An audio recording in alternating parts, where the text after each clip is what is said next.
இரண்டாக பிரிக்கலாம். அந்த துனியாவில் உள்ள வெற்றி, ஆகிரத் வெற்றி. எதுவாக இருந்தாலும் ஆகிரத்துக்குடைய வெற்றிக்கு தான் நாம் பாடுபட வேண்டும். அப்போ இங்குள்ள வெற்றிகளை பற்றியே பேசும் பொழுது பல இடங்களில் பல சூழலுக்கு தகுந்த மாதிரி அந்த வார்த்தைகள் ஒரு 6 விதமான வார்த்தைகள் சொல்லப்பட்டிருக்கிறது. என்னவென்றால், அந்நசர், அல்லாஹ்வுடைய உதவி பெறக்கூடிய ஒரு வெற்றி. இதா ஜா நஸ்ருல்லா அப்படின்னு சொல்லல, அந்நசர் என்ற ஒரு வார்த்தை. அப்புறம் அடுத்ததாக அல் ஃபதஹ், ஃபத்தஹுல் முபீன் அப்படின்னு சொல்லிட்டு ஒரு ஃபத்தஹ் என்ற ஒரு சூறாவே இருக்கிறது. அதே போன்று அல் ஃபலாஹ், ஃபலாஹ் என்ற வார்த்தையிலிருந்து தான் முஃப்லிஹூன் என்ற வார்த்தை வருது, வெற்றியாளர்கள், வெற்றி பெற்றவர்கள் அப்படின்னு. அடுத்தது அல் ஃபவுஸ், ஃபவுசுல் கபீர், ஃபவுசுல் அதீம் அப்படின்னு சொல்கிறோமா. அடுத்து அல் கலப், நானே வெற்றி பெறுவேன், நானும் என் தோழர்களுமே வெற்றி பெறுவோம் என்று அல்லாஹ் சொல்லி காட்டுகின்ற இடத்தில் கலப் என்ற வார்த்தை வருகிறது. அதே மாதிரி அல் ஆலா. இந்த வார்த்தைகள் எல்லாம் வெற்றி என்ற ஒரு விஷயத்தை குறிக்கக்கூடிய அரபி வார்த்தைகள் அருள்முறை திருக்குரான் பிரயோகப்படுத்தி உள்ளது.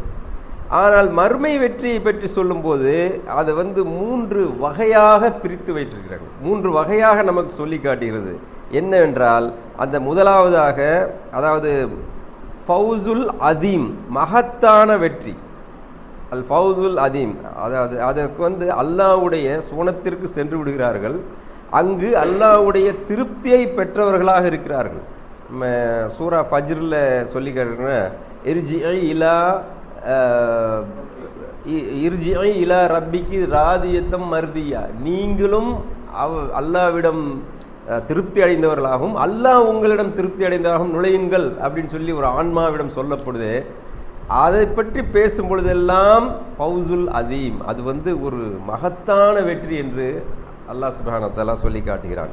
அப்போ அங்கே சொல்லும் பொழுது ரிதுவானும் மினல்லாஹி அக்பர் ஸாலிக ஹுவ ஃபவுசுல் அதீம் என்று ஒரு வசனத்தில் அங்கே சொல்லி காட்டப்படுகிறது. அடுத்தது மிக பெரிய வெற்றி என்று ஒன்று, அதாவது ஃபவுசுல் அக்பர். இன்னல்லதீன ஆமனு வாமிலு சாலிஹாத்து லஹும் ஜன்னாத்துன் தஜ்ரி மின் தஹ்திஹல் அன்ஹார் ஸாலிகல் ஃபவுசுல் கபீர். இது ஃபவுசுல் அக்பர் என்று சொல்லக்கூடிய பெரும் வெற்றி. அடுத்தது ஃபவுசுல் முபீன், தெளிவான வெற்றி. அப்போது அல்லாஹ்வுடைய திருப்பொருத்தத்தை பெறுவது மகத்தான வெற்றி, சோனத்தில் நுழைவது பெரிய வெற்றி, நரக நெருப்பிலிருந்து காப்பாற்றப்படுவது ஒரு ஃபவுசுல் முபீன், தெளிவான வெற்றி என்ற அந்த மறுமை வெற்றிகளை குர்ஆன் நமக்கு இப்படியாக வகைப்படுத்தி காட்டுகிறது.